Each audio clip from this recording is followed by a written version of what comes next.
again am I eating for the look and not for how I feel, Our nourishment has become more of an industry and a business as opposed to something that's like actually working for us. It felt like I was trying to like swim through a pool of pudding or something. I would eat foods and my stomach would swell up like a giant basketball. It feels like I found my purpose to be able to empower other women. Hello, and we are having a beautiful and amazing guest today. This is Allison Massa, and I will ask her to introduce herself and everything that she does, because there is so much that really I would love you to tell me a little bit more about what exactly you do. I'm a functional nutrition practitioner. So I help people who are suffering from chronic disease, chronic illness, chronic symptoms, really start to understand their bodies and get to the root cause of what's really going on. So no more band-aids, no more cover-ups, but really able to understand their body on a deep biochemical, physiological level. And then I also facilitate rebirthing breath work, which is like I've had people call it a brain massage or a nervous system massage, and I incorporate sound therapy with that. Can we talk a little bit more about the nutrition part? Absolutely. It's extremely interesting, because also you're going to be one of the teachers at the program that I'm launching, and you will be responsible for educating women about the nutrition. So I find it super important. Why nutrition is something that we need to know about. Yeah. So, I mean, the saying, you are what you eat, is really big, but also I'm really big on, you're not just what you eat, but you're what your body can do with what you eat. So the functioning of your body, and everything that you put into your body either contributes to its higher function or starts to degrade that function. And so it's really important to have an awareness of what's contributing to your health, what's helping you flourish, what's helping you grow, and what might be kind of weighing you down or bringing you down, so that you can be the best version of yourself in your physical form. So basically, how important is it what you eat? Yes.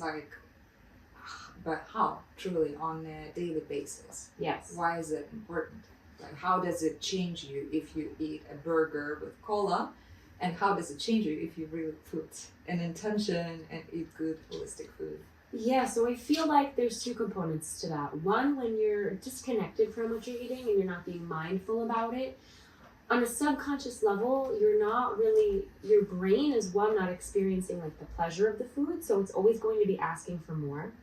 And then you might find that you're more driven by these cravings than what is actually like true in your body. And then, a cola and a burger compared to a healthy, nourishing meal, one is going to bring in a bunch of chemicals that are going to disrupt the flow of energy in your body. It's going to redirect energy away from this healing, this repair, this growth. And it's just going to be constantly fighting this chronic inflammation. And then there's also blood sugar, right? Like I always say, blood sugar, like if your blood sugar is not regulated, there's no need to come in with these like sexy supplements and like other protocols. It's like that's just such a baseline thing, because it really affects our mood, it affects our organs, it affects the way we show up in the world, it affects our healing capacity. And so it's really just so important to keep everything in a balanced state.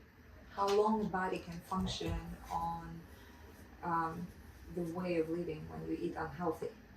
Yeah, that's a good question. And that's going to be different for everybody, right? Like, I mean, reflecting on my own story, sorry, Mom and Dad, I'm going to rat you out, but they never really cooked for me. I mean, like the biggest thing for me is my Nana would make me eat however many pieces of broccoli I was years old. And that was probably like the only green thing I ever got. And so I grew up on processed foods and Wendy's and Velveeta and like Aunt Jemima's pancakes. And for me, I got really chronically sick at the age of 22. But now, like, we see more and more like childhood diabetes, all these like rare diseases and cancers. And so it's really different for everybody depending on like their resiliency, their genetics, like also the external environment plays a role in conjunction with what people are eating. So it's different for everybody, but I always say it's easier to prevent like illness from happening than it is to actually treat it and reverse it. So for me, it's always just about like, how can I prevent my body from malfunctioning? Is it true that the way we eat can cause diseases such as cancer or diabetes, whatever? Is it true? Is it the food or is it something else? I think it's a combination of both. I think it's a combination of like our super fast-paced world, not knowing how to regulate, producing extra cortisol, extra stress hormones, and then in conjunction with the fillers and additives, especially like the artificial stuff that are made in the labs and the factories put into our food, that they basically like confuse our cells' ability to communicate. So they're like communication blockers, and a lot of these additives to the food, they basically are sitting in parking spots that aren't made for them. So like, let's say the parking spot is reserved for like, let's just say dopamine, right? And then we're eating some kind of artificial chemical, and that's going in and taking that parking spot, and then we have extra dopamine circulating in the blood, which then needs to be excreted, but then also the body isn't getting the dopamine that it actually needs to, you know, be happy and be focused and all of the things. So it's really very complex in that way. How did you come to this journey? I understand that probably it is connected to your chronic disease that you faced, right? What happened? Can you share your story? Yeah. So my symptoms were all over the place. Anxiety, depression. You know, I was going through college when all this kind of started happening, and I had a very hard major, biochemistry and molecular biology, and I could not focus. Like, I would read something on the textbook page 5 times and I would be like, I have no idea what I just read. Like, the brain fog, it felt like I was trying to like swim through a pool of pudding or something. That in conjunction with all like every IBS symptom you can imagine, constipation, diarrhea, acid reflux, I would eat foods and my stomach would swell up like a giant basketball, and you would touch it and it would be super hard, and I would walk and this pain would like shoot up into my neck, and it just got messier and messier as time went on. And so I went to my primary care, and you know, they gave the classic, your blood work's fine, so we have this medication option, this medication option, this medication option. And none of those were options for me, you know, so because one, with my background, I refused to believe that a medication was the only answer after having such a deep understanding of how our cells interact on a biochemical level. I was like, seems suspicious. Okay, so you didn't believe that story. I didn't believe that. And I didn't want to be the one. I don't want to be on any medication for life. You never know what kind of side effects are going to come up from these medications. Everybody's bodies are going to react to them slightly different, and I didn't want that kind of life. Mm-hmm. That brought me to my own healing journey, which was very lengthy and confusing because I didn't really have any idea what I was doing. And plus the brain fog, it was like another level of like struggle. I was definitely driving the struggle bus for a long time. But once I kind of got in a place where things started clearing up and I could connect with myself more deeply and think more clearly, I went and I did a health coaching program, which taught me a lot, but it was just so surface level, and I was like, I want to go deeper. And so then I went back to school for functional nutrition, and I was like, this is my calling, to really help people understand how their bodies function. I mean, that's where the word function comes from in functional nutrition. The whole goal is to get the body to function as it should, without band-aids and medications. And then so here I am today, and that's... Did it help? Oh my gosh, immensely. I feel the best I've ever felt in my entire life, and it feels like I found my purpose to be able to empower other women by educating them and holding their hand through this process of like relearning their bodies and kind of relearning everything they've been told in terms of medicine and nutrition. I mean, you also cook really well. And Allison cooked for my wedding, and that was the best meal ever. And like a few months later, you launched your cookbook. It's the first cookbook, right? The first cookbook. Yes. How is it going? It's going incredible. I can't believe the support that I've received, and it makes me so happy anytime, like, especially when somebody I know buys it and reaches out to me and they're like, oh my god, I made this, and that. It was so good. My family was so impressed. Like, nutrition doesn't have to be hard. It really doesn't. And I think that's my whole message in the book is like it can be versatile. You can make substitutions. You can work with what you have in the kitchen. You don't need to have every ingredient for it to be perfect. I mean, that was something I struggled with a lot is perfectionism. Like, can I put this out there without every little detail being accurate? And like, that's really what the book is about, is learning how to be more dynamic in the kitchen. Question, organic, not organic. Yeah. How important is it? And also, I mean, I've heard so many things about it. Now you have basically two fields next to each other. One is organic, another one is not. And then basically it doesn't matter if you buy organic because all the stuff from the field of the non-organic comes to the organic. Like, what's the truth? How does it work? Yeah, it's a good question. And it's hard because what you're saying is true. Like, all these farmers who are wanting to maximize crop yields are starting to buy the GMO seeds, which need more of the Roundup, the glyphosate, all that kind of stuff. And because of that, like, spray runoff, it's forcing a lot of small organic farmers to convert because their plants are dying from these chemicals. And so, I mean, you know, I think that tells you what you need to know is that organic plants are dying from these chemicals, like not genetically modified plants are dying from these chemicals. And, you know, I like to tell people to start with the Dirty Dozen. So Environmental Working Group puts out a list of the Dirty Dozen and the Clean 15. So the 12 most sprayed crops and the 15 most clean crops. I think that's a good place to start. I mean, if it's possible, buying from a local farmer or somewhere local, or even growing your own stuff is the most ideal, but that's definitely not, you know, sustainable for everybody. But I think a really good trick is you can put your produce in a little bit of baking soda and water, and that will take off a significant amount of pesticides after you rinse them. So How much baking soda? it depends on like how much produce you're washing, but I don't know, I kind of just like yeah, whatever looks How good, much? whatever I'm feeling. Yeah. I'm sure you could look that up for different ratios of water, but yeah, that's a good like hack. But things for me that I definitely buy organic are like berries, apples, things where like the skin can easily be like sprayed upon that are like quick to be eaten by bugs or pests. So, you know, berries and apples, or peaches, plums, things like that. I try to go for organic or local as much as possible. Organic or local?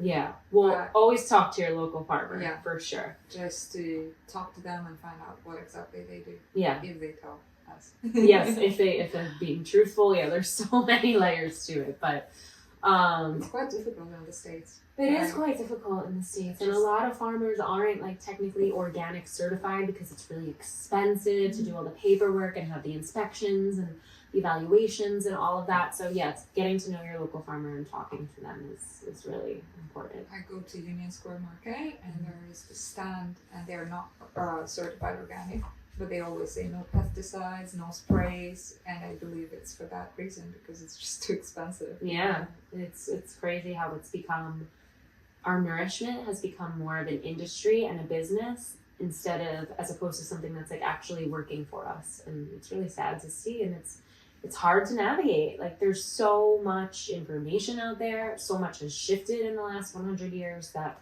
it can be very overwhelming. For sure. I remember just 4 years ago, the information, if you want to be fit, you have to eat every 3 hours, you know, and now it's like intermediate fasting. But which one is the truth? So a lot of the times, the only case I would really suggest eating every couple hours is for adrenal fatigue. Most of the other times, I think intermittent fasting is the way to go. Definitely giving yourself at least 12 hours, I think, is ideal, like from your last meal to your next meal.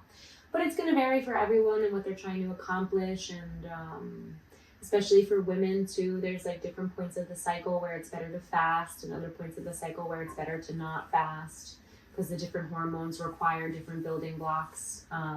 But I think everybody could benefit from incorporating some intermittent fasting into their life. And whatever that looks like. You know, it might be a couple days a week, it might be, you know, once in a while, but I do think it's beneficial. It gives the body a chance to like catch up on all the wear and tear, cleaning and healing that's going on. I definitely going through the dietas in Peru. I see a huge difference when I fast. My mind works completely different. I can go deeper. I can work with my mind harder in terms like really invent certain things, create things, right? And when I eat, I feel like the entire blood stream goes to my stomach, and all I want to do is just to lie down and do nothing. So how are the mind and nutrition are connected, in your opinion? Yeah. So the brain is interesting because it functions in two different ways. It functions on glucose, but it can also function on ketones, which are formed when you fast for more than 8 hours. Once all the food has left your body and your bloodstream, the body converts to a more fat-burning way of producing energy. And so this is able to like supercharge the brain basically, because the body's like, all right, we haven't had food for this amount of time. It's time for all of our senses to get really sharp, for us to be like more detail oriented, right?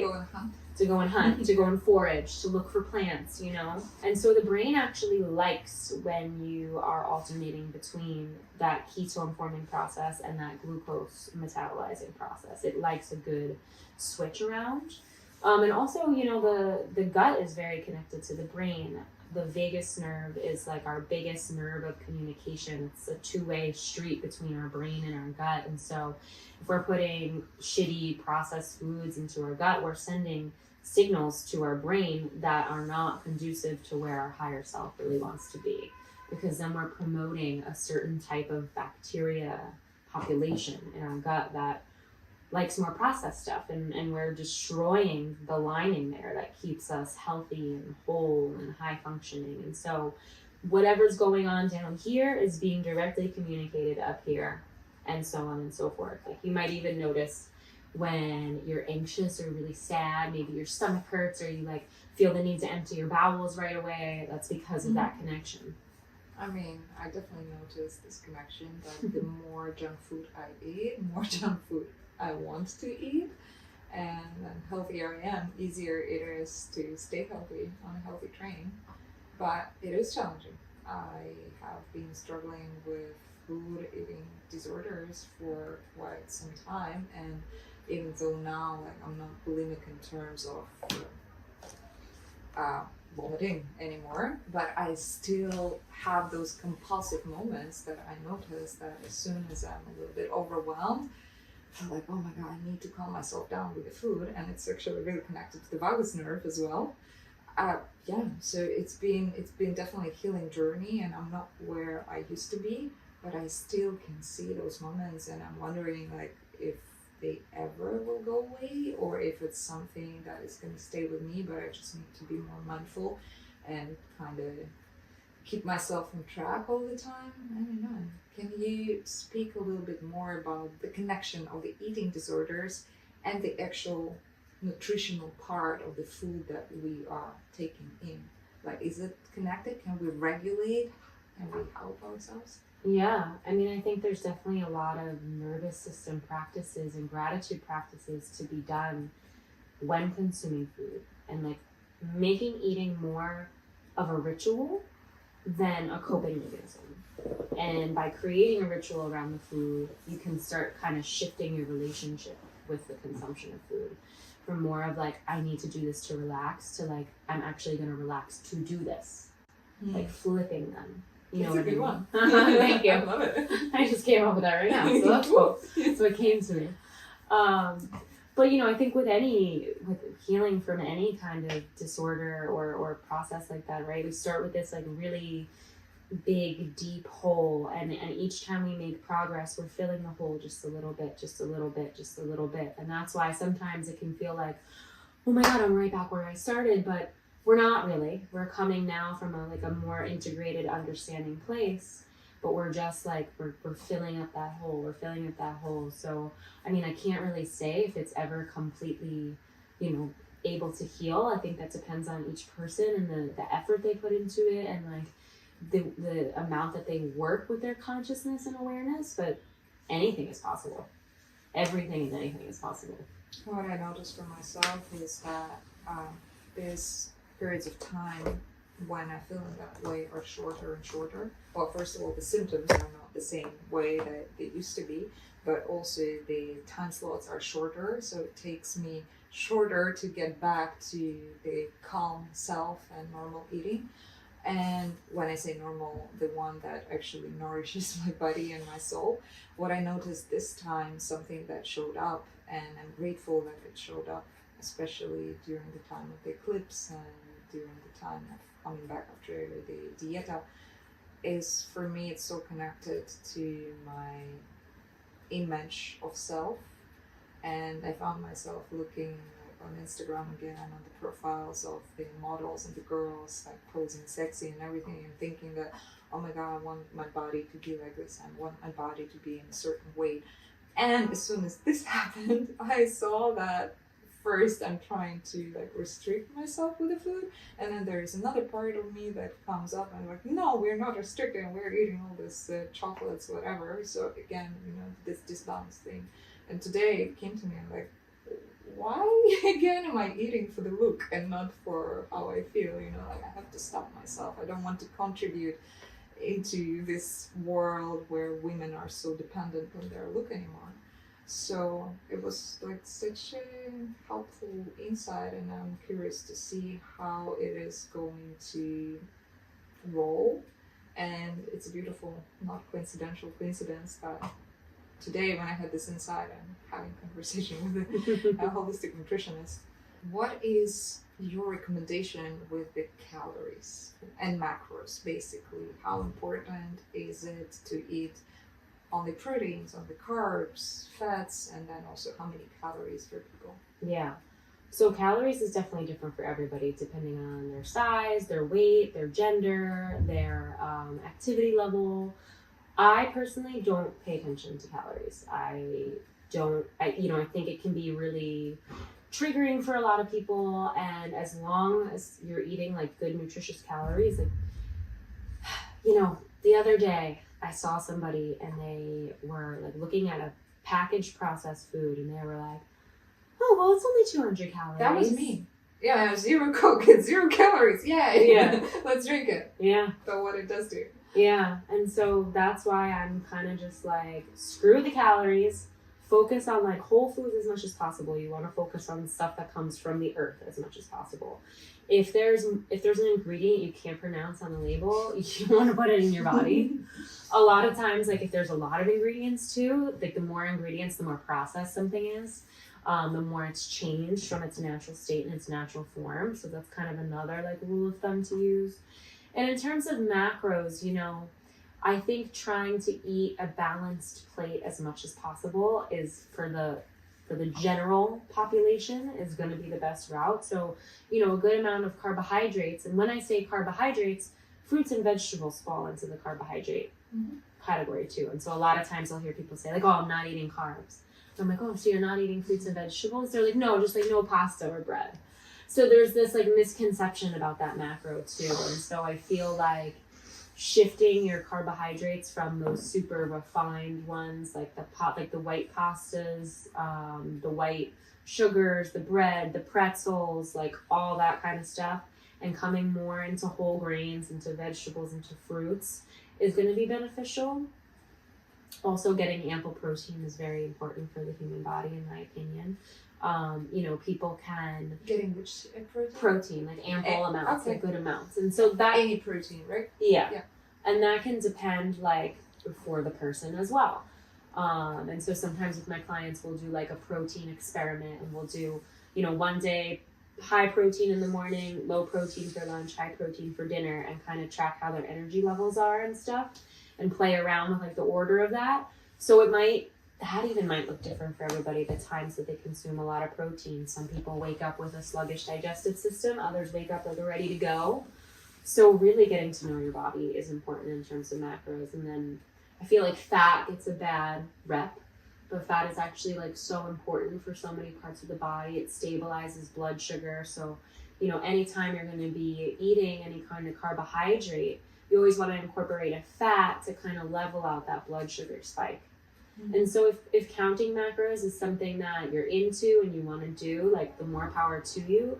But as long as you're making sure you're getting a little bit of each in every meal, I think that's like the easiest first step to approaching that whole system. When I connect to my higher self, what I realize, and the answer comes so naturally, that it's not about counting macros or the calories or anything, but literally eating as wholesome and organic as possible, and then your body will stop when it's full, and your body will tell you what to eat actually. Yeah. More carbs today, more proteins, or whatever it is. For sure. It definitely works. And, you know, as women, like what we were talking about before with the different phases of the cycle, there's times that you're going to naturally crave more carbohydrate-rich foods like squashes and tropical fruits and stuff like that because your hormone production is calling for it. And then there's times you're going to find that those foods really aren't as appealing to you, and that's because what's going on hormonally is calling for a lower blood sugar level, lower insulin level. And so as you start to really connect with your cycle and learn about your cycle and understand these shifts, it becomes a lot easier to like navigate that as well. Another question, vegan or not vegan? What's your opinion? If you're eating vegan, diversity is really important. I mean, diversity is always really important, but making sure that you're getting enough diverse protein. You know, there's 9 essential amino acids or amino acids that our bodies don't make on their own, and we need to get it from our diet. And a lot of plant foods don't have this complete profile like something like beef or eggs or chicken does. So diversity of protein is going to be really important in the vegan diet, and also, you know, staying away again from those processed foods. Like a lot of times people will see a processed food and it says vegan on it and they're like, oh, it must be healthy. Mm-hmm. And I just want to kind of like nip that misconception in the bud, because any processed food is junk food. Vegan, not vegan, paleo, whatever label you want to throw on it doesn't mean that it's healthy. And so, you know, it's interesting actually, blood type can play a role in how much meat that you actually like. I mean, it's a whole other can of worms. I'm supposed to eat meat all the time. Are you O? I'm O+. Okay. Yeah. So, and you know my relationship with meat. Yeah. I've had it in years, and then tried it for the first time, had the worst reaction ever, and probably will not try it for many years or ever. Never say never, but yeah. I don't know, but the blood type, something didn't work for me. And you know, I think all these dietary ideas and theories and stuff, everything is true but partial. Kind of like astrology, right? Like you take what works for you, and you see how it works, and you leave what doesn't. And like that's because, you know, there's 8 billion people on this planet now. Like there's such incredible diversity in genetics. It's like the slightest little alteration is going to change the way that we react to foods, and even the point of your life that you're in right now might be better for you not to have meat. And so, you know, I always encourage people, that's their own journey. That's their own decision to make. I don't think one is better than the other. I think they both play really important roles in people's lives, and they can be shifted and started and stopped. And I don't think there's one answer for that. It's very bio-individual. One more question that interests me a lot. I am a big fan of different supplements, like incorporating the supplement regimen when I recover from something, or I need to somehow manage my body in one way or another. And you worked in the lab, so I'd love to know first of all about your experience working in the lab, and especially in terms of how how sustainable it is. And then second, are all the supplements good? Which we already know the answer no. How can we find the ones that are good? How can we find the companies that care about the planet and the health and really are responsible and sustainable? How do we manage this? Yeah. So I think, well, where I worked, it was a third-party lab, so we saw a lot of different companies, and we tested for a lot of different companies, and with that, we see a lot of the raw material certificates, like where these raw materials are coming from. And a lot of these raw materials, I would say like 90% of them that we came across were coming from China. And we know that, you know, not everything that's coming from China is the best quality, because they focus on quantity over quality. And a lot of these raw materials are extracted with different solvents that are questionable. And so when you're looking for a reputable supplement, I really think direct communication is like the key. If you email a supplement company and they're like all hush hush about what they're trying to share with you, that's a red flag to me. Because a company that really believes in what they do and they're proud of what they do, they're going to be happy to share that information. They're going to be thrilled to share that. And I always like to go for whole food supplements as opposed to synthetic. So like there's a couple companies out there, you know, to get their vitamin C, it's like dehydrated camu camu and acerola cherry, and they'll put that in capsules and stuff, as opposed to like vitamin C from ascorbic acid, which ascorbic acid is basically grown from black mold. Ew. I had no idea. Yeah. So even in the food, when we see the ascorbic acid, should we avoid it? I try to stay away from it as much as possible. There's going to be different ways that it's manufactured, but the majority of it is manufactured that way. So again, it's like one of those things where like you want to reach out to your favorite food company and be like, where do you source your ascorbic acid from? Like, what is the medium that you grow it on? I'm mentally throwing away a bunch of stuff from my fridge right now. Literally. Okay. But yeah, I think the best way is to always ask and open up that line of communication and really start to understand the company's values in that way. And, you know, some are going to be better than others. Some are going to be truthful. Some are going to try to lie to you. And trust your gut. Definitely trust your gut. And yeah, the whole food supplement I'm really big on. So like dehydrated beef organs, like I use those a lot in my practice, because I think like when I see someone having liver problems, right, I'll say, all right, like a good company, for example, is Ancestral Supplements. Like they're very transparent about their farms and their cows and where they're getting their bovine from, and they're not hesitant on sharing that information. And now that's a whole food vitamin. Like that is going to be more absorbable to the body. So a lot of these synthetic supplements, we're only absorbing about 10 to 50% of whatever's on the label. Plus, whatever's on the label, there's usually a lot more in the supplement than the label, because these supplements will degrade over time.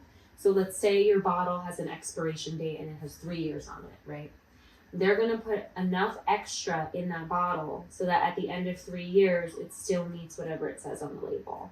And that can be dangerous sometimes with things like zinc and vitamin B12 and vitamin D and copper and all these things, like especially the fat soluble vitamins. If you're taking a lot more than what it actually says on the bottle, like, you know, that could be too much for your body. And so it's a sticky. Will you see if it's too much or not? Will you feel? Some people get sick from taking too many supplements. Their body just can't handle it or can't process it. Especially with like the zinc and copper relationship. Like you take too much zinc, you end up depleting your copper. And so like, let's say you're taking a zinc supplement and you think it's 50 milligrams, but really there's like 90 milligrams in a pill. Now you're getting 40 extra milligrams every time you're taking that supplement, like unknowingly. So that's another thing that bothers me about the supplement industry too. But with something like beef liver, like dehydrated beef liver, like you're getting what you're getting. You're not adding extra vitamins and minerals to that. You know what I mean? Same with like if you're getting it dehydrated fruits or vegetables in a capsule for the nutrient components. Like they're not adding anything synthetic to that. They're not making it more than what the label says. So I think that tends to be a good way to go.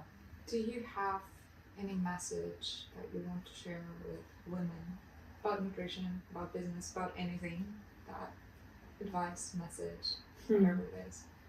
To speak to the women, I will definitely say trust what your body's telling you. You are the biggest proponent, the biggest knower of what's going on in here. And somebody on the outside is never going to know as much about your body as you do. So if you're dealing with something like a mental, emotional health, if you're dealing with something with your physical health and whatever your health professional says doesn't align with how you feel, trust that. Find someone else. Don't let yourself get brainwashed or convinced that that person is right, because your wisdom exists within you. Thank you. I think it's super, super important and valuable. I agree 100%. And actually, I'm taking on your advice right now one more time. And I want to tell everybody that I will post a link to the book that Allison created. I have this book, it's amazing and fantastic. And there are some recipes from our wedding menu. I think they made it, right? Yes, they also did. to our table. It's extremely delicious and you should give it a try. And we're gonna have the Koshi Noma program starting where Allison will be sharing her wisdom on the nutrition. She will be telling more about how we women are supposed to eat accordingly to our cycle and educate us more and more about the emotional part of eating and also probably the spiritual part as well. So join us, it's going to be amazing. And thank you so much, Allison. I appreciate you. I appreciate your talent, your skills, your openness, and thank you for your time today. Oh, thank you for having me. Sister. I love you and I appreciate your vision. Mm. Thank you.